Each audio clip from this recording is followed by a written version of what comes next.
Mercedes y Marisa presentan Un café Ashkenfardí.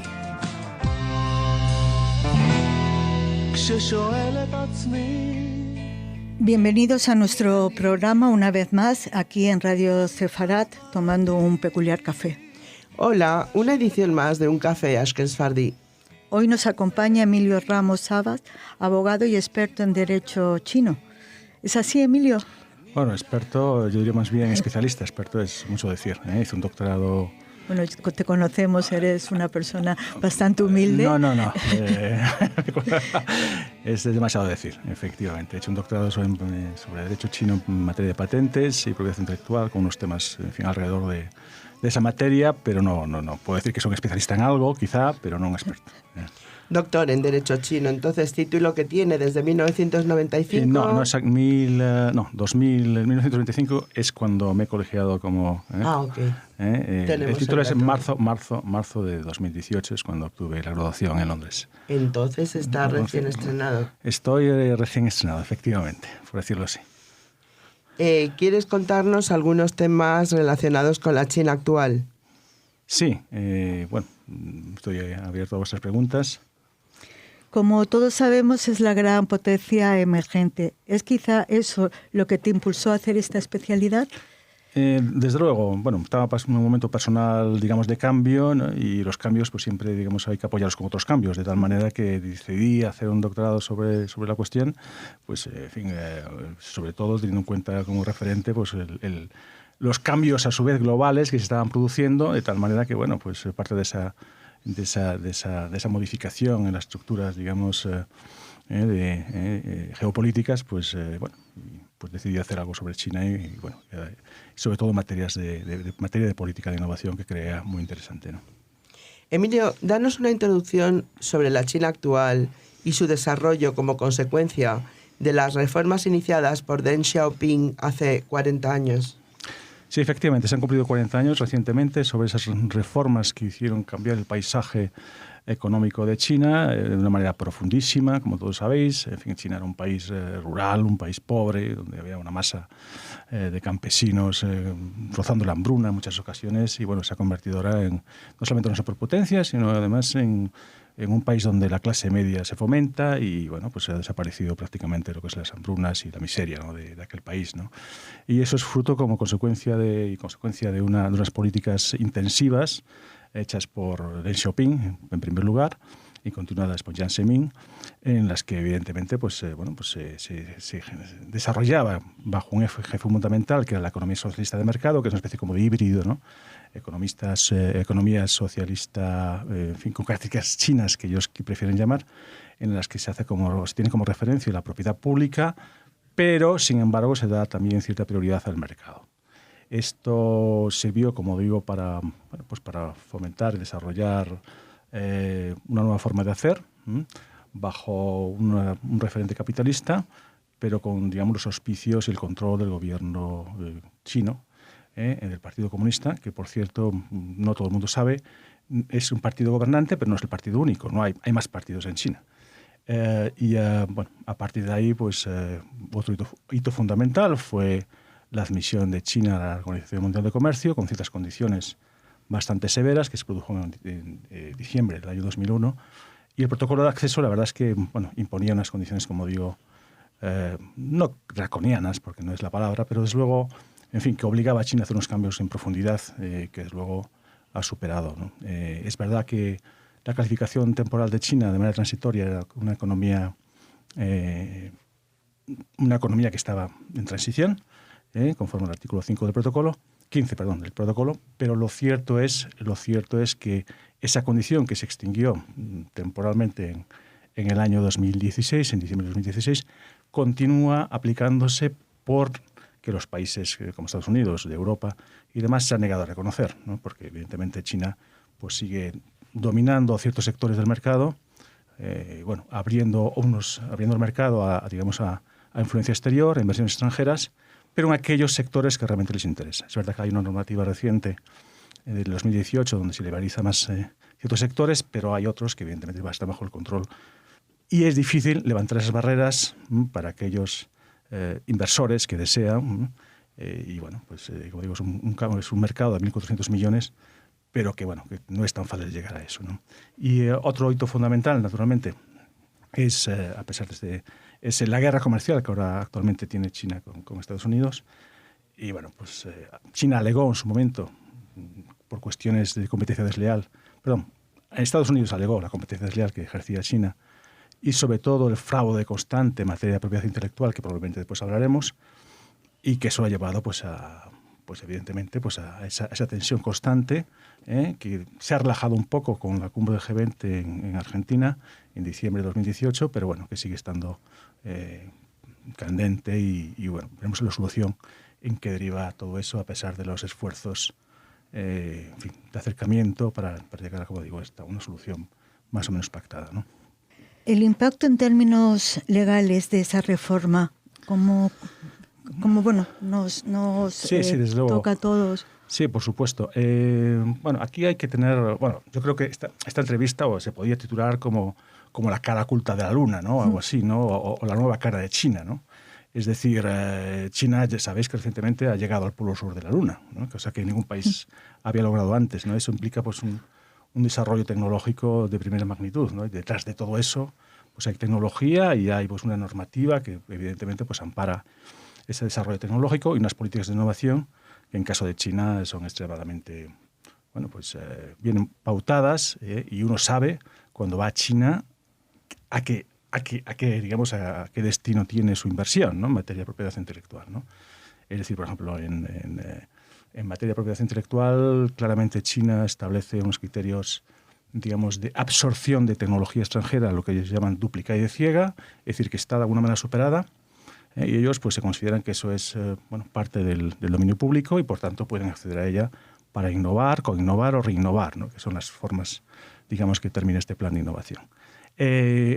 Las modificaciones legales, hay que empezar por decir que la fundamental es la que se refiere al reconocimiento de la propiedad privada, con ciertos límites.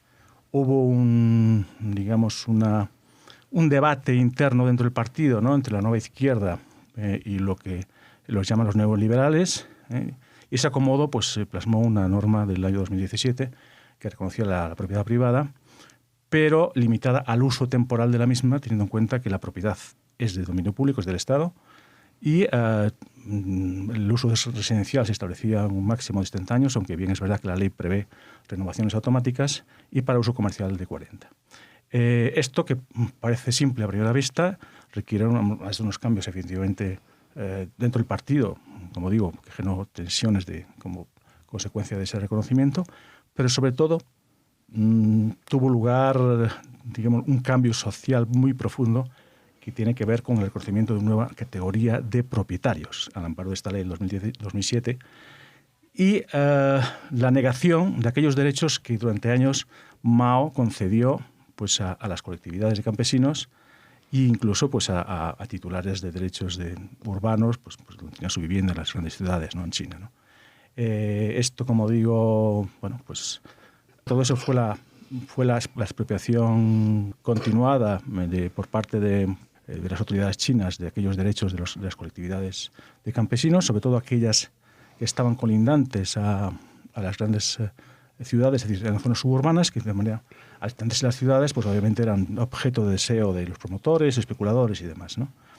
Esto naturalmente sirvió para, bueno, pues, que los campesinos fueran muy limitadamente indemnizados, expulsados, incluso con medidas de retorsión y de fuerza, bueno, que ya ha llamado la atención en medios internacionales y derechos humanos, bueno, pues por la simple avidez, pues eso de los intereses de especuladores, y también hay que decir de los gobiernos locales, porque eso sirvió a su vez para financiar todo tipo de obra pública y, en fin, ¿no? Y eso lo mismo, como digo, se puede aplicar idénticamente pues a aquellos titulares de pisos, viviendas, de ciudades que estaban en zonas de bloques medio, bueno, antiguos, ruinosos, de una construcción ya pues y que evidentemente pues ahora si uno se asoma a cualquier ciudad grande de China pues es que nada que ver con aquellas, aunque bueno, hay zonas todavía aisladas, oasis, ¿no? Que se resisten, ¿no?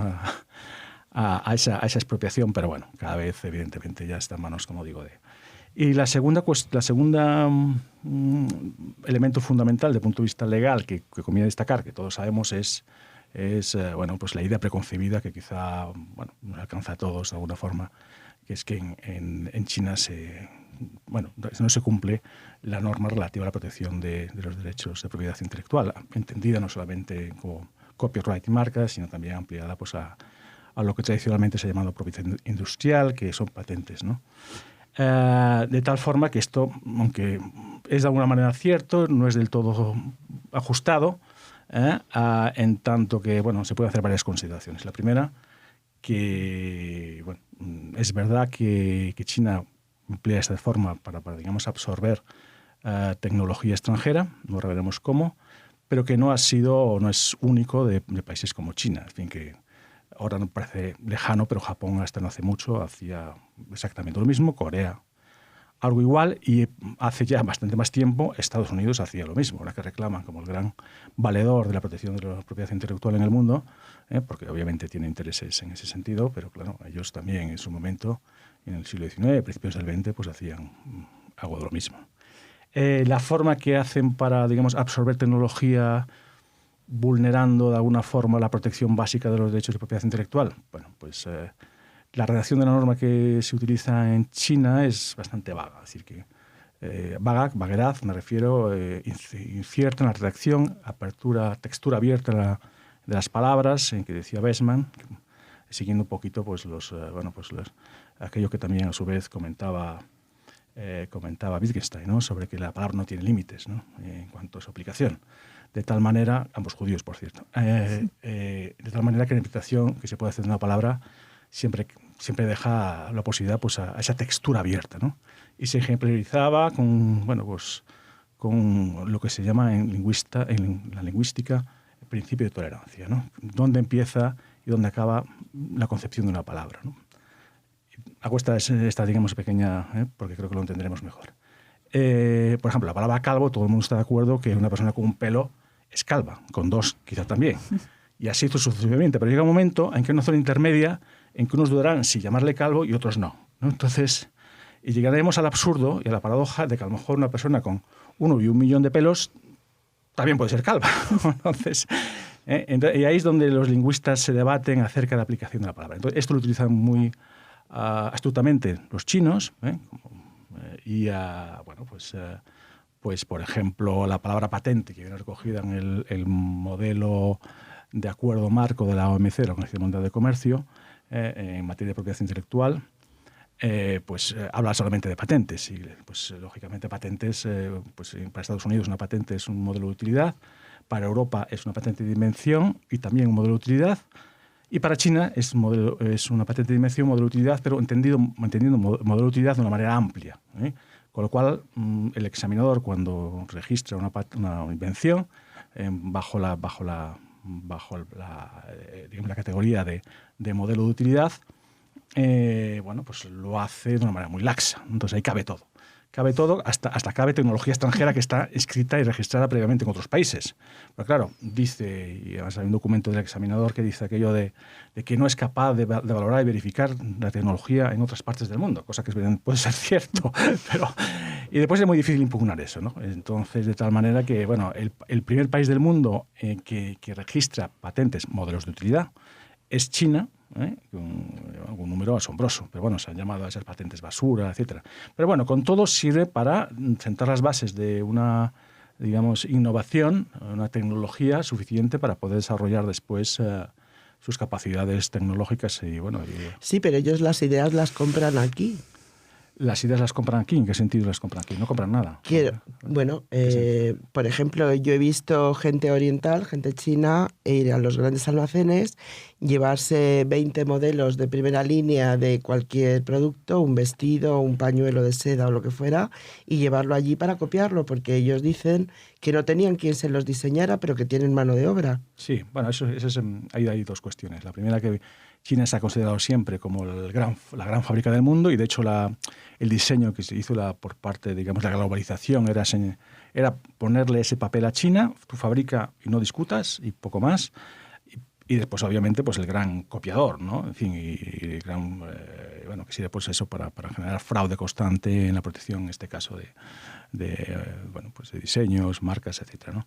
Pero, bueno, eso puede ser así, pero ese papel de China está cada vez cambiando. No digo que no se siga haciendo, que probablemente es así, pero la normativa cada vez es más exigente. Por ejemplo, ahora recientemente en materia de comercio electrónico se ha aprobado una ley en la que se hace responsable del proveedor, del servicio de online, pues de asegurar que lo que se publicita y vende en la red cumple con la normativa en materia de protección. Con lo cual las cosas están cambiando.